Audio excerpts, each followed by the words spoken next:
una vez más en nuestro podcast de Wild Voices. Y hoy con un invitado especial, un invitado que sabe de fauna, que trabaja con la fauna y es otro más, que sueña con la fauna, con los animales. Cómo salvar animales, cómo cuidar de ellos, cómo pensar en su bienestar y rescatarlos por encima y por debajo del agua y hasta debajo de la lava de un volcán. Tenemos hoy con nosotros a un biólogo y veterinario y biólogo, un tándem perfecto, Pascual Calabuig.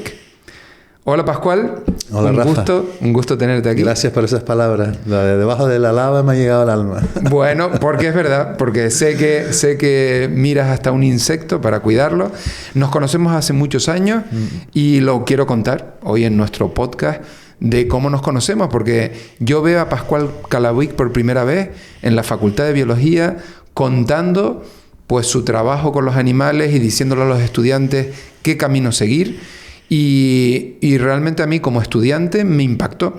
Yo ya estaba en un hospital veterinario haciendo primero mis prácticas y trabajando también con cosas de microbiología, y de repente me encuentro con alguien que sirve de inspiración a toda una generación y que cuenta su experiencia primero en la Facultad de Biología, en la Universidad de La Laguna, y luego toda tu trayectoria, que es apasionante. Aunque hoy no tengamos todo el tiempo para escucharla, sí quiero que nos cuentes un poco ¿cómo saltas tú de la biología a la veterinaria?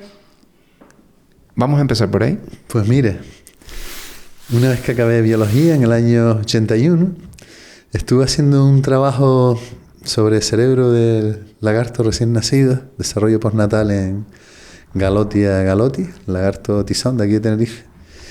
Y me tenía que dormirlos y abrirles el cerebro y coger las partes que había que incluir en parafina y tal, bueno, todo el proceso de la histología. Y me encantó el proceso por el cual, con el bisturí, con las pincitas y tal y cual, romper el cráneo. Noté que tenía una habilidad que me daba mucho placer. Hombre, no cargarme el animal, por supuesto que no. Bueno, eso ya lo hacía una vez que el animal estaba muerto. Y hacer esas maniobras, vi que tenía una habilidad especial y me producía gusto. Y yo decía, si esto que estoy haciendo, que es solo para investigar, me da tanto placer, si fuera para salvarle un animal, ya tendría que ser la bomba. Y entonces, digo, qué pena no ser veterinario. Después surgió la oportunidad de ahorrar un dinero entre la beca esta que tenía, que me la pagaron todas juntas, la mili que la hice por la IMEC y era un sueldazo y lo podía ahorrar, más un poquillo de dinero que ahorré, que pedía al Cabildo de Gran Canaria para un préstamo a devolver, un adelanto préstamo de estudios. Pues junté una pellita. En la pellita yo era capaz de en 3 años acabar la carrera, porque para estudiar era un crack, de verdad. ¿Te gustaba? Me gustaba y era bueno estudiando, tenía mucha memoria y además era un robot, no como ahora que me he dejado ahí. Y entonces digo, oye, si cojo este dinero y lo parto en 3, tengo un tercio, sería para cada curso. Si ese tercio lo parto en 9, que son los 9 meses del curso, pues oye, yo con esto soy capaz de vivir en Córdoba. Se lo dije a mi padre. En Córdoba, que es una buena facultad con solera y salero. Sí, con un ambiente divino. Andalucía es mágica y me encanta. Córdoba, Granada, son ciudades maravillosas. Y para allá que me fui, además tenía ahí un buen colega de toda la vida mío, que estaba estudiando también veterinaria. Y me fui y en 3 años me la despaché. Con la suerte que después lo que yo quería era ser cirujano. Cuando vuelvo ya llevaba la segunda carrera. Me pegué un verano sabático de 3 meses cogiendo olas en el norte de Gran Canaria. Otro surfero. Y mi padre me decía, pero bueno, tú llevas toda la vida estudiando y ahora que ya puedes empezar a trabajar, te pones a coger olas. Le digo, papá, estoy disfrutando las vacaciones de estudiante. Hasta octubre voy a estar cogiendo olas. Y era un vicio que no veas. Vivía para general. Contacto con el mar puro y directo. Y luego eran las fiestas en el verano en Galdar, en Guía, en Jete, las romerías. Gran Canaria, que tiene una vida. Una vida, mucho town. Y en fin, me lo pasaba pipa. Pero le dije, papá, el día 1 de octubre me voy a ir a buscar trabajo y yo lo voy a conseguir. Pues a la primera clínica que fui, que creo que fue en la Clínica Can, estoy seguro, en la Clínica Can, en la calle Barcelona, en Las Palmas de Gran Canaria, pues oye, me ficharon inmediatamente. Y ahí estuve casi un año. Y ya la bendición de Dios fue cuando a esa propia clínica me vinieron a buscar de medio ambiente porque podían contratar a un biólogo, pero lo que realmente necesitaban era un veterinario. Y yo cumplía ese requisito. Con lo cual, pues entré a trabajar de veterinario y de biólogo, y de eso fue en el año 87. Pues desde entonces soy un hombre muy... Bueno, siempre he sido feliz. Yo, a pesar de que he tenido algunos tropiecillos propiciados por algunos por ahí, la felicidad no han acabado con ella ni le van a acabar. Los animales son un buen cable a tierra en cualquier, y las personas. Yo me llevo bien con todo el mundo. Me educó mi padre en el saber estar y el saber hacer y el bien hacer. Y con eso uno es feliz. Aquí lo bonito es que la gente que trabaja con animales en todo el planeta Tierra, que por aquí, por Loro Parque y por la Fundación, pasa gente de cualquier idiosincrasia y cualquier nacionalidad. Pasa a medio mundo. Las historias son como un niño busca la manera de caminar, da igual en qué profesión. En tu caso ha sido dos profesiones directas con animales, pero buscaste la manera y la forma de hacer lo que más te gustaba, que era ayudar a los animales. Y esto no es ninguna broma, porque de aquí quiero saltar, porque hay historietas que yo ya me conozco y te voy a coger a traición. Quiero saltar. No sé media vida porque hemos hablado tanto. Y hemos hablado mucho, hemos trabajado juntos y tantos años. Sí, y con cosas que mucha gente no conoce y que es importante conocerlas, porque ¿cuál es la primera vez que tú te enfrentas a un rescate épico de un animal que lo necesitaba? Mira a ver si te acuerdas ahora para poder contarlo aquí en el podcast de Wild Voices. Épico. Hombre, rescates épicos son tantos, porque tengo tantas anécdotas que contar.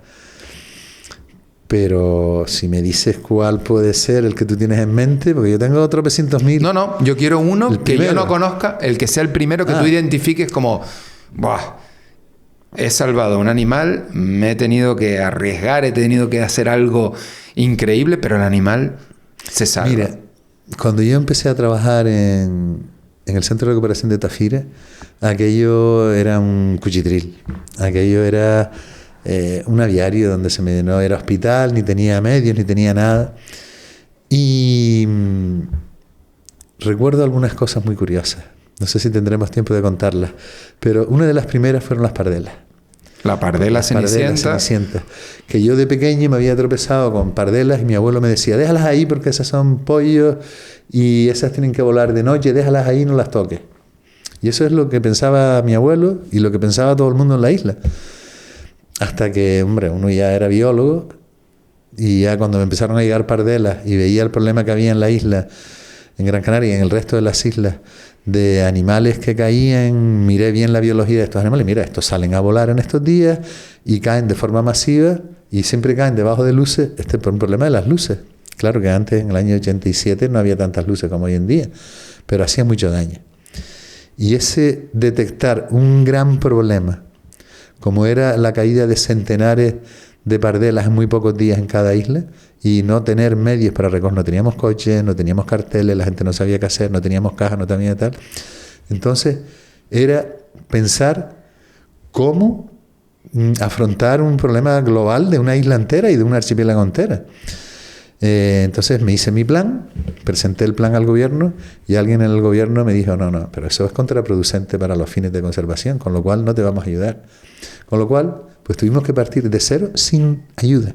Solos, sí. Sí, un compañero y yo pusimos 5.000 pesetas cada uno, nos fuimos a la fotocopiadora, copiamos 1.000 carteles en DIN A3 y los pegamos por casi toda la isla. ¿Para qué fue aquello? ¿Para qué fue aquello? Porque en la temporada siguiente, que fue esa que estábamos intentando organizar, en vez de recoger 80 pardelas, como habíamos recogido en el año 87, en el 88 se recogieron 600. Mi madre. Pero sin coche, sin ayuda, sin nada de nada. Y imagínate la responsabilidad de llevar a un hospital donde de golpe y porrazo tenía 40 avisos desde la aldea, Mogán, en todos lados de la isla. Y yo digo, ¿pero dónde me he metido, Dios mío? Eso fue una lucha épica. Increíble. Porque pedí ayuda y no teníamos ayuda. No, y el inicio de un movimiento, los amigos de la Pardela Cenicienta, que además...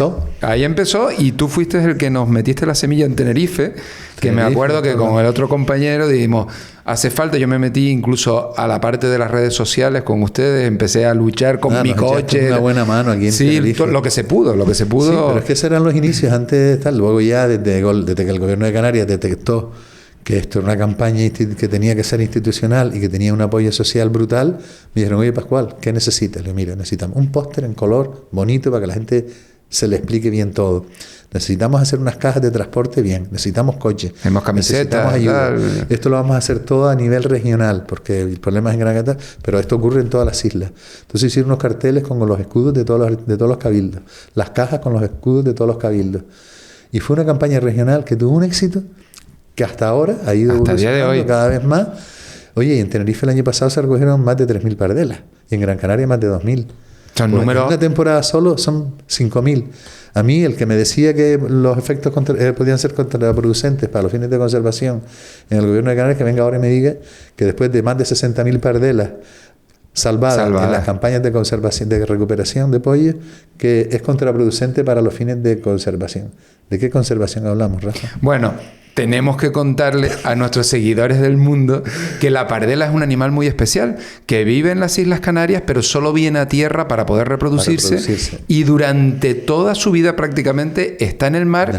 Tiene las patas como si fuera un pato, palmeadas, y en esta mesa no caminaría como una gaviota porque están adaptadas al agua. Es un animal maravilloso. Como si tú te pusieras unas aletas e intentaras caminar con aletas. Para los distintos idiomas, porque aquí nos oyen desde Emiratos Árabes hasta Argentina, Alemania, la Bufinus o la para que la busquen, el nombre científico es Calonectris diomedea borealis, Papagayen, Sturmtaucher, Papagayen son los frailecillos en alemán, y Shearwater, Cory Seward. Exacto, ahí lo pueden buscar para que vean un poco la biología. Lo especial que es el animal. Un animal muy oceánico. Bebe agua salada, tiene unas glándulas en la parte alta una potabilizadora de encima de la nariz. Es un animal asombroso. Duerme en el mar, vive en el mar continuamente. Y si pudiera poner los huevos en el mar, no vendría a tierra, porque es muy oceánica. Y cuando vienen a tierra, tienen tanto miedo a un ambiente que no es el suyo, que vienen de noche. Que es algo increíble. Sí, vienen de noche, imagínate en esos barrancos con niebla, con viento, en esas laderas, meterte volando para aterrizar de aquella manera y entrar en la cueva por amor, porque en verdad en la cueva es donde único se reconoce la pareja. Sí. En el mar no se reconocen. Y es interesante porque los turistas que vienen a Canarias, en las noches sobre todo de primavera, cuando llegando el verano, oyen un ruido nocturno que dice guaña, guaña, guaña, muy particular, como con un eco, porque encima hacen ecolocalización, es una cosa asombrosa, y es propio del paisaje nocturno de Canarias, y es algo, bueno... Parece brujería, es una cosa que te da miedo. Si no lo sabes y oyes eso, estás en un hotel y oyes ese ruido, te piensas que hay niños por ahí riéndose o diablos. Exacto. Hay mucha... No, y tiene, en el rumor popular, la pardela está, bueno, incluso en los gorros de los bailarines de Reño, de la Isla del Hierro, la más pequeña. Bueno, te cuento una anécdota. Cuéntame. Este año, ya es la segunda vez, porque hace 4 años, con la bajada de la Virgen, me llaman del Cabildo del Hierro y dicen, oye Pascual, que caramba, la gente nos pide a ver si podemos conseguir plumas de las pardelas para hacer el gorro tradicional como se ha hecho, que no es con plumas de gallina, ni es, tiene que ser con plumas de pardela, que antes se mataban las pardelas para hacer los gorros. Sí, pues además es muy impermeable esa pluma y muy pues nacarada. Entonces, ¿tú no tendrás algunas pardelas ahí muertas de las que... Porque claro, el 5% de las pardelas que recuperamos se mueren. De manera que el año anterior, que habíamos cogido 2.000, pues el 5% son 100. Sí. Pues teníamos 100 pardelas congeladas. Y no te preocupes que te conseguimos las plumas coberteras blancas y las del pecho. Todas tal. Entonces tenía becarios, los puse a desplumar pardelas, llenamos 4 cajas llenas de plumas de pardela prensadas y las mandamos para el Hierro. De manera que en el Hierro este año la mayoría de los gorros de los danzarines y bailarines de la bajada de la Virgen de los Reyes, pues iban con el aprovechamiento sostenible. Exacto. Está muy bien. La verdad que son cositas muy curiosas, muy curiosas. Bueno, el folclore y la conservación de las especies, que es muy importante. Tú sabes que en Bolivia nosotros trabajamos con tocados artificiales para proteger a un guacamayo, el guacamayo barba azul, que está prácticamente extinto, quedan muy poquitos en la naturaleza. Para aprovechar las plumas también. Sí, de hecho morían miles, y gracias al Loro Parque Fundación en las últimas 2-3 décadas, pues se ha logrado que el folclore tradicional se puede mantener con una alternativa sostenible que va muy bien y no se mata a ningún guacamayo. Exacto. Y estamos en la bibliografía boliviana gracias a ese proyecto. Es algo muy similar trasladado a otro rincón del planeta.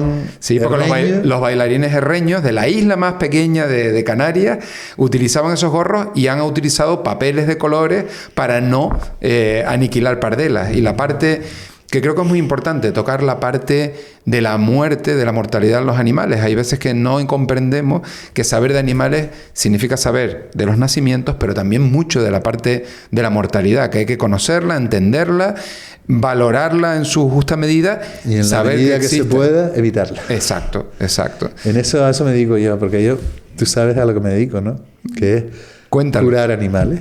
Nosotros al año operamos centenares de aves, la mayoría de las veces, también muchas tortugas y algún que otro mamífero, pero lo que más operamos son aves, a las cuales salvamos de una muerte segura porque les operamos huesos, les operamos grandes heridas. Este año yo sé que este año has tenido un protagonista, una rapaz, que pasa por ahí por el centro de Tafira, porque hay migratorios o tienen accidentes o lo que sea.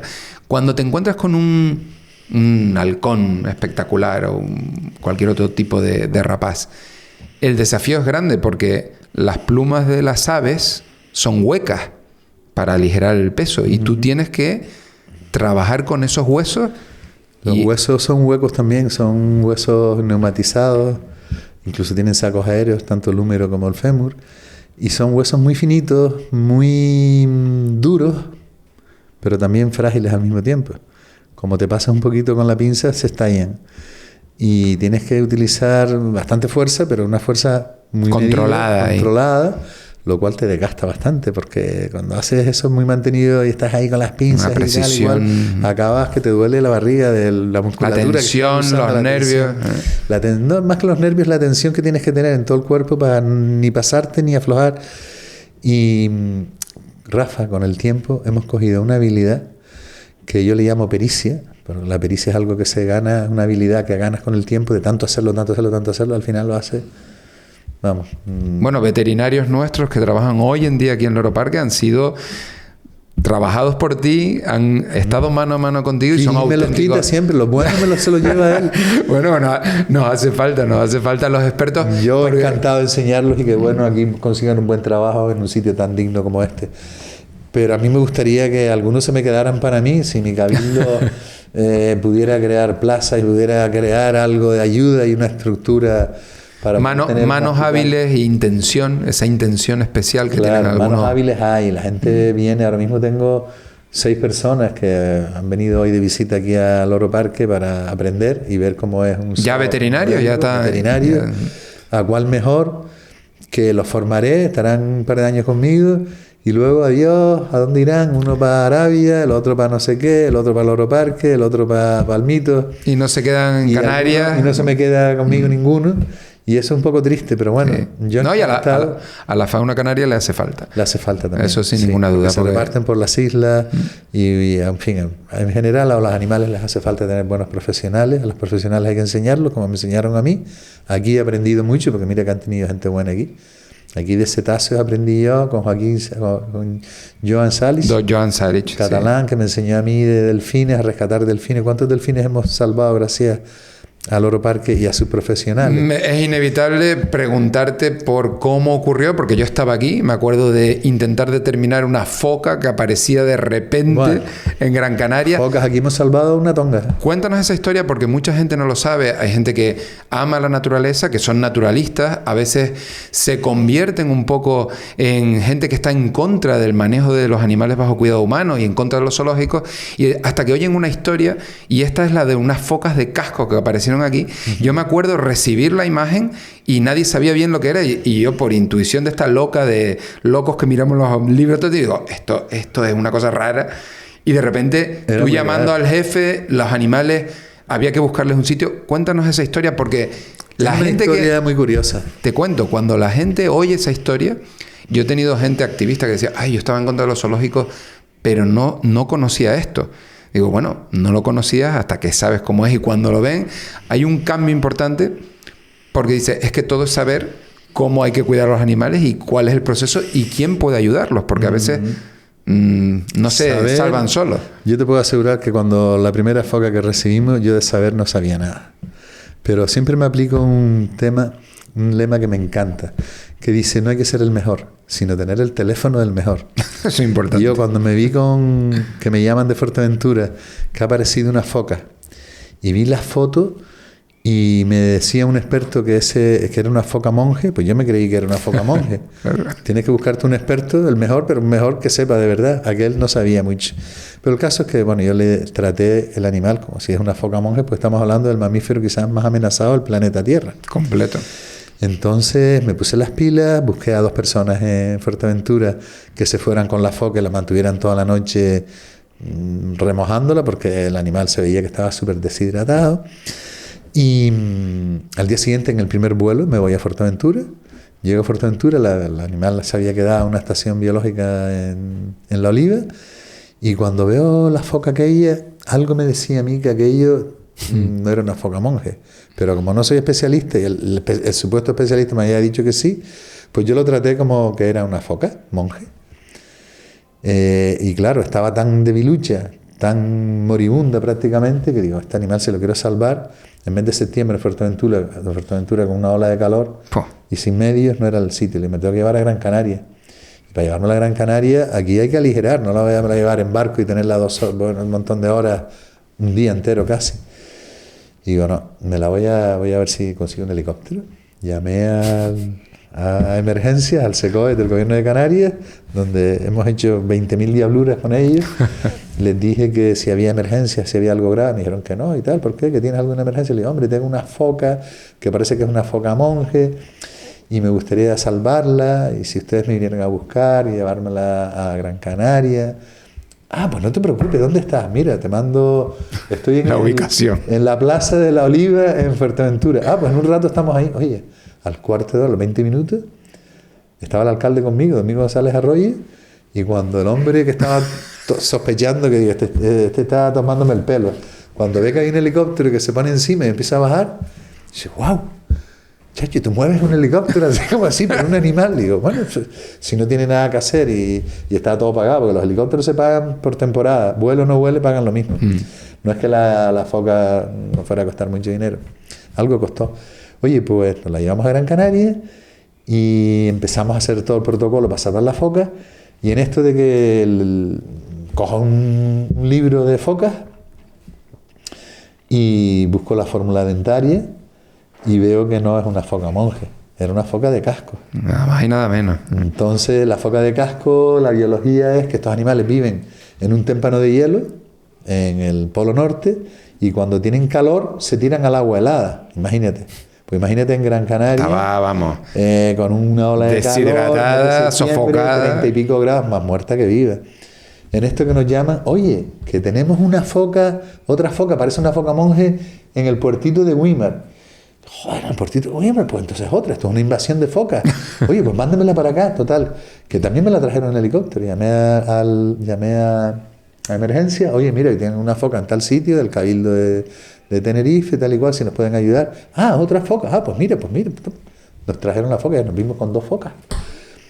Y las focas, vamos, una hipertermia, muriéndose de calor, deshidratadas.